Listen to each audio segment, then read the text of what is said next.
मुख्यमंत्री दुष्यंत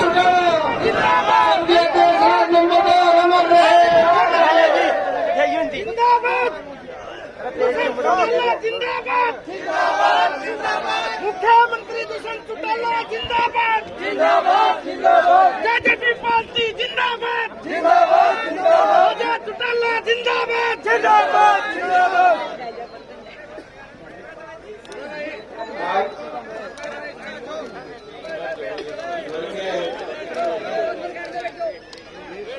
देशवाल नंबरदार जी की पुण्यतिथि के अवसर पर सिंधु की इस पावन हमारे बीच में मौजूद पार्टी के प्रदेश के अध्यक्ष सरदार प्रशांत सिंह जी, संगठन के सचिव खादी बोर्ड के चेयरमैन मास्टर रविंद्र इताड़े जी,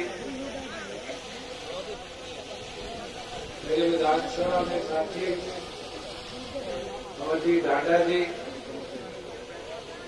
पूर्व विधायक राम कुमार कटवाल जी, डिप्टी नंबरदार जी, हरियाणा सीड कॉर्पोरेशन के चेयरमैन भाई सुमित राणा जी,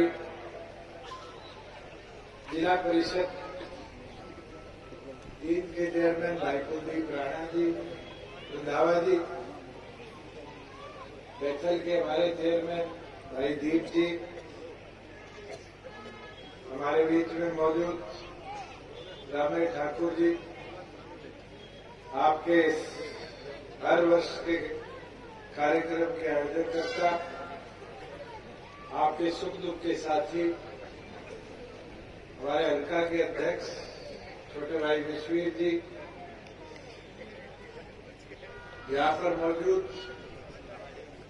डी सियाग जी, भाई डोला जी, तमाम गणमान्य व्यक्तिगण, पार्टी के वरिष्ठ पदाधिकारीगण, मेरे बुजुर्गों, मेरी माताएं, बहनें, युवा साथी,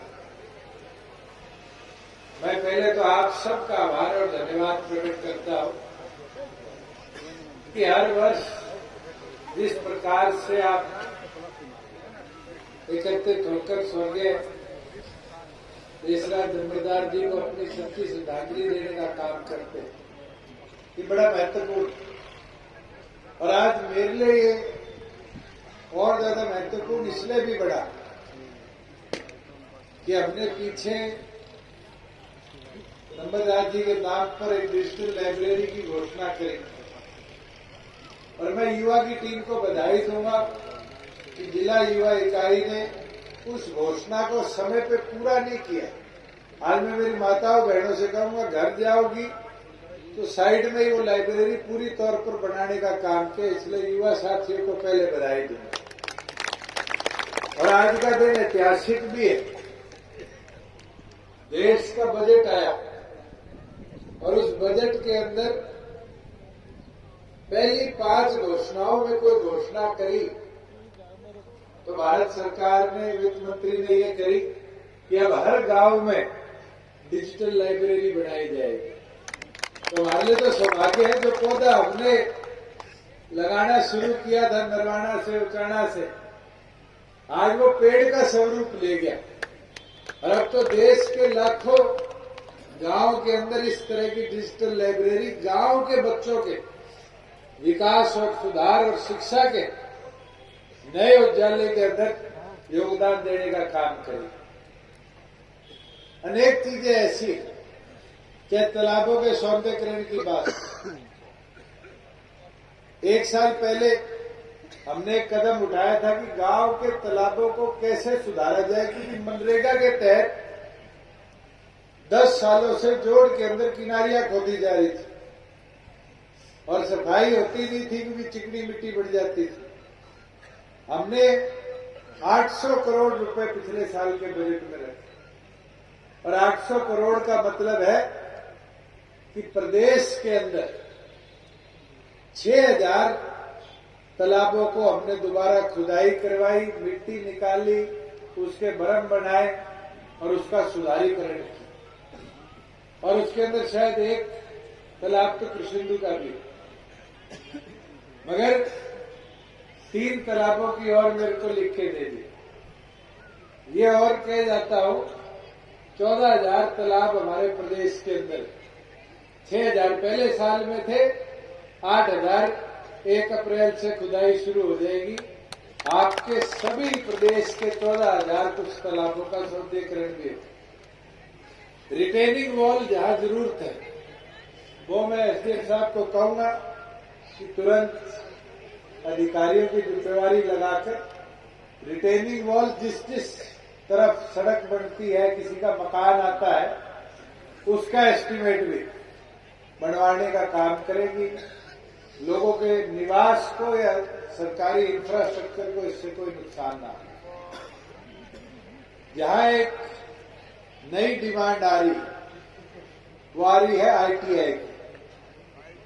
आज आईटीआई हमारे उचाना के परली और है खुर्द में, और उसका लाभ मिल रहा है। हमने होंडा से 30 लाख रुपए लगा के एक ट्रेड शुरू कराया मोटरसाइकिल रिपेयर का, और उससे बच्चों को लाभ मिला। ऐसे ही प्रदेश के अलग अलग आईटीआईज को हम दिन प्रतिदिन कैसे और आज की तकनीक के साथ जोड़ा जाए, उसके ऊपर जोड़ने का काम भी कर रहे हैं और युवा को प्रोत्साहन भी दे रहे कि नए ट्रेड्स की ओर जाए। कंप्यूटर वालों ने अब खुद थोक में कर रखा है, पर आज के दिन डिमांड है ई कॉमर्स आने से।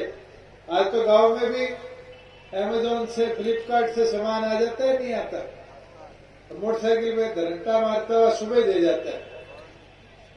उसकी पैकिंग करने का काम भी बहुत बड़ी डिमांड में। ये जो हमारे बिजली की छोटी तारें नहीं, बड़ी बड़ी 11,000 वोल्ट की तारें जाती, इसको बांधने वाले को 1.25 लाख रुपया महीने का मिलता है। मगर कहाँ इसका कोर्स होता है? केवल मात्र बंगाल में, और बंगाल के साथ साथ उड़ीसा के अंदर। अपने प्रदेश में कोर्स ही नहीं। तो इस बार हम ये प्रयास करेंगे कि जो गांव आईटीआई के लिए जमीन जल्द से जल्द दे सकता है, उसके अंदर इस तरह के नए कोर्सेज की शुरुआत करेंगे। और मैं तो कृष्णिंदु से कहूंगा, डिमांड भी रखी हुई है ग्राम सभा का प्रस्ताव भी जल्दी से जल्दी देने का काम करेगी। फिर सरकार अगले बजट में उस प्रस्ताव को आगे ले जाने का काम करे। दुष्यंत चौटाला जिंदाबाद, दुष्यंत चौटाला जिंदाबाद, पीने के पानी की समस्या थी। अभी हमने पीछे 10 करोड़ की लागत से हमारे जो 4 गांव रूपन मिशन में आ रखे हैं, उसके अंदर तो पानी की व्यवस्था को सुधारने का काम अलॉट कर दिया। मगर 28 गांव ऐसे हमारे हैं, और खास तौर पर ये रोड के इस तरफ की बेल्ट जितनी है, जिसको भाखड़ा का पानी नहीं मिलता, और उस कारण डिगिया भी 14-14 दिन पानी नहीं आता और सूख जाती है। तो हमारा वीर योद्धा खड़ा होगा जो कह रहा था पानी में डुबकी मारने जैसा पानी चला दिए।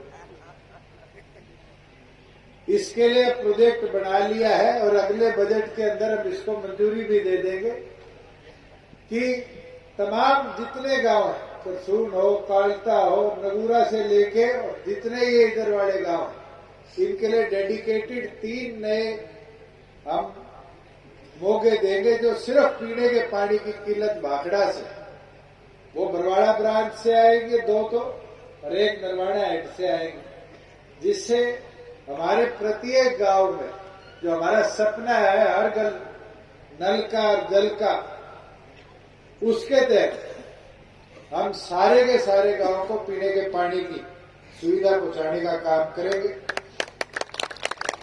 एक हमारे शमशान घाट की इनने मांग रखी, ये तो शिवधाम शनिधाम योजना के अंदर है। मैं सरपंच को कहूंगा तुरंत इसको ग्राम दर्शन पोर्टल पर डलवाकर इसकी फिजिबिलिटी रिपोर्ट भिजवाए। इसमें तो पैसा भी हमारे पास पड़ा है, जिसमें गांव में शेड, 4 दीवारी, बैठने की व्यवस्था, पीने के पानी और शमशान घाट तक के रास्ते की व्यवस्था की बात। जहां एक मांग इनने करी है मंडी की। अब मंडी तो उचाना में बहुत बड़ी, मगर किसान को सुविधा होती है अगर परचेज सेंटर गांव में खुल जाए। मैं ये वादा करता हूं, जैसे गांव रेजोल्यूशन पारित कर देने का काम करेगा, आपके यहाँ परचेज सेंटर आगामी खरीद के लिए शेड लगवाकर हम बनवा देंगे, जिससे मंडी जैसी व्यवस्था गांव के अंदर होगा। आ रहा हूं, अभी तो तुमने 17 चीजें लिखी है, 4 बोल ली। काले को ये रखा भी 8-9 आ करके चला जाएगा। कोनी करो सिंधु, मेरा गांव पेड़ पे पहले है।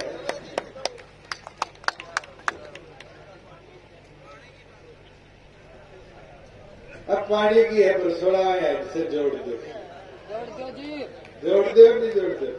अब दिक्कत ये आती है,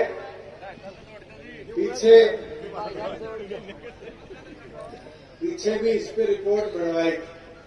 अब इसका एक ही तरीका है पानी लाने का खेती के लिए, वो है फिर पाइपलाइन से, क्योंकि हमें पानी को 20 फुट लिफ्ट करना पड़ेगा। अब इसमें सारे गांव जितने हैं वो सहमति लिख के दे दोगे कि इसके अंदर पाइपलाइन से प्रोजेक्ट बनाकर पानी लाया जाए, तो कितने का हो? 50 करोड़ का और 100 करोड़ का मंजूरी में दिलवाने का।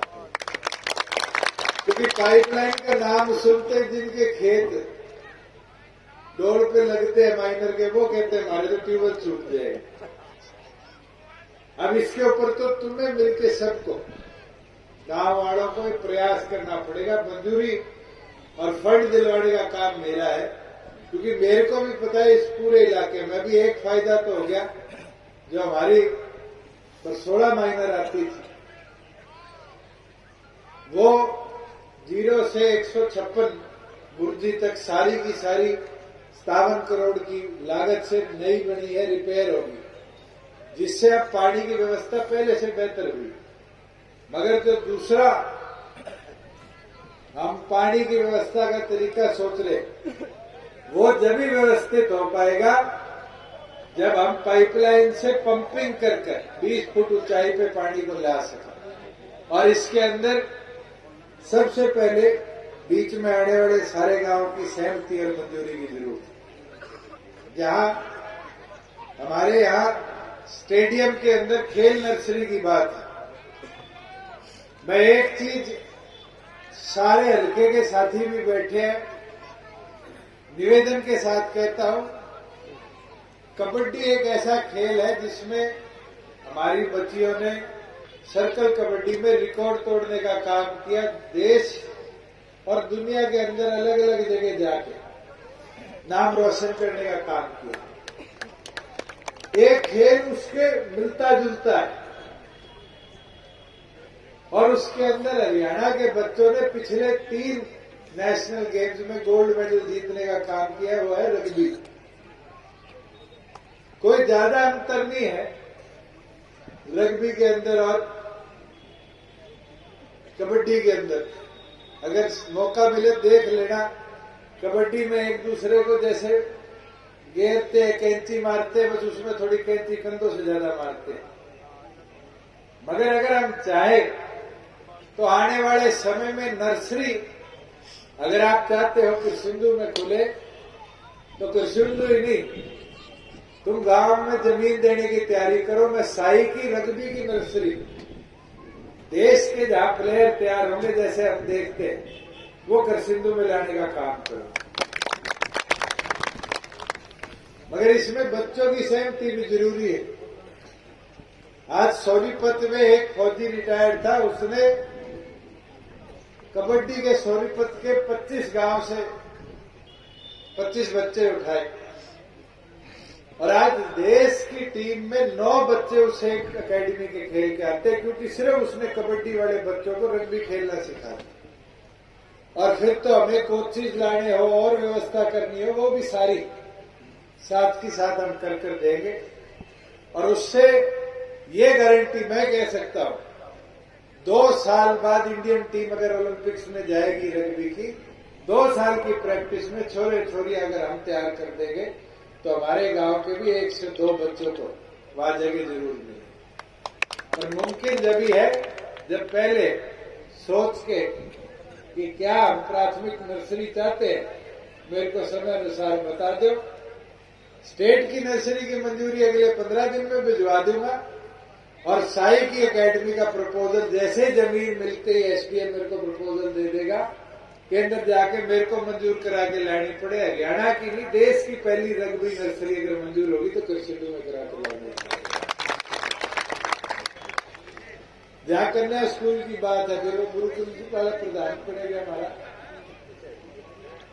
अब सारे एडमिशन तो प्रधान गुरुकुल मिलेगा, स्कूल के रखा है खाली। आज 500 बच्चे पूरे करके अपग्रेड कराने का काम मेरा। अब ये खुद काला बोल रहे 490, 10 एडमिशन तो करा दोगे, 8 ठा के बता दो कराओगे नहीं ठहरो करोगे। वैसे एक चीज मैं माताओं बहनों को कहूंगा भी आपकी जिम्मेवारी है, 500 प्लस करा दो। स्कूल को 12वीं तक कराने की जिम्मेवारी मेरी, मैं करवा के लाऊंगा। करा दोगी सारी और के लेंगे भी।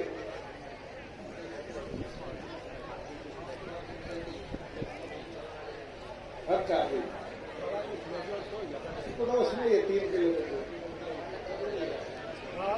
चलो तुम्हारे चेयरमैन वाला तो भेजा जी मारा काला ना, इसने छोड़ दो। मैं डिप्टी सीएम हूँ, ये भी डिप्टी सीएम है नहीं है, बताओ। हाँ जी बिल्कुल है, ठीक है। मैं तो एक चीज मेरी माताओं बहनों से कहूंगा, 50% हिस्सेदारी आप लोगों की ग्रामीण सरकार में, पंचायती राज में। आज उस 50% की ताकत को समझाओ और धीरे धीरे जो हमारे स्कूल की व्यवस्था है, पशु अस्पताल की व्यवस्था है, उसको सुधारने के लिए गांव का सहयोग और ज्यादा बढ़ाने का काम करो। मैं तो ये आपसे आग्रह विनती करता हूं कि आज गांव के अंदर चौपाल हमारे हैं और गांव की बारी बारी मांग आती है वो चौपाल की मरम्मत करा दो। आज गांव में लाइब्रेरी तो बन गई। एक आग्रह करता हूं, आज हमारे लोगों को शादी ब्याह के लिए दूसरे मैरिज प्लेस किराए पे लेने पड़ते हैं और मैरिज प्लेस किराए पे लेते हैं तो परिवार के खर्चा भी आता है। गांव के लगती हुई कोई भी 2 एकड़ जमीन आज कम्युनिटी सेंटर के लिए दे दोगे तो वहां बढ़िया कम्युनिटी सेंटर जो चौपाल का भी काम करेगा और उसके साथ साथ आपके शादी ब्याह इस तरह के सामाजिक कार्यों के अंदर भी, और तो और फिर जाटे में हो, गर्मी में हो, बारिश में हो, हमारे जैसे राजनीतिक लोगों को भाषण देने का भी काम उस पर जगह पर आएगा। मैं तो आपसे विनती प्रार्थना इतनी करूंगा, केवल मात्र कसिंदों की बात नहीं, और भी जो गांव हमें लिखित तौर पर देंगे तुरंत उनके अंदर भी अब हम डिजिटल लाइब्रेरी तो आपके यहाँ पे बना दी और गांव में अब हम लेकर चल रहे, साथ में कम्युनिटी सेंटर जो सामाजिक कार्यों में आपका साथ और सहयोग देंगे उनको आने वाले समय में टेकअप करेंगे। मैं तो पूर्ण, क्योंकि एक मीटिंग आज 5 बजे चंडीगढ़ है, वहां पे भी पहुंचना जरूरी है। तमाम ग्रामवासियों और खास तौर पर नंबरदारी और नंबरदारी और उसकी टीम का मैं धन्यवाद करता हूं कि हमेशा की तरह मेरी माताएं बहनें मेरे को प्यार आशीर्वाद देने आई है। मैं तहे दिल से आभारी हूं सारी युवा टीम का, सारी हल्के के पदाधिकारियों की टीम का और खास तौर पर काले का, जिनने स्वर्गीय नंबरदार जी के और हमारे परिवार के इस 4 पीढ़ियों के रिश्ते को इस यादगार दिवस बनाकर और मजबूत किया। मैं आभार प्रकट करता हूं। आप सब यहाँ पर आए, आप सबका आभार। जय हिंद। भाई साहब इतने रुकियो इस सरकार ने डॉक्टर का जोड़ दे।